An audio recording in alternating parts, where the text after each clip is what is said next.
కానీ పెద్దలు చెప్తారు ఎంతకాలం బతికినమన్నది కాదు, 100 ఏళ్ళు బతకచ్చు, కానీ ఎంతకాలం బతికినమన్నది కాదు, ఎట్లా బతికినమన్నదే ముఖ్యం. అది పెద్ది సుదర్శన్ రెడ్డి గారి అంతిమ యాత్రకు తరలి వచ్చిన జనం.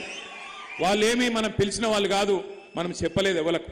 కానీ కొన్ని లక్ష పైచిలుకు మంది 12 గంటల పాటు వర్షం పడుతుంది, ఇబ్బంది అవుతుంది, కానీ ఎవ్వరు ఎక్కడ కదలలేదు. మేము ఇక్కడికి వచ్చి నల్లబెల్లికి వచ్చి 5:30-6 గంటలు ఎదురు చూస్తా ఉన్నాం, వస్తున్నారంటే కదలనిస్తలేరు. అటువంటి జనసందోహం, అటువంటి అభిమానం. నిజంగా పెద్ది జన్మ ధన్యమైంది. స్వర్గంలో ఎక్కడున్నాడో కానీ ఆయన జన్మ ధన్యమైంది.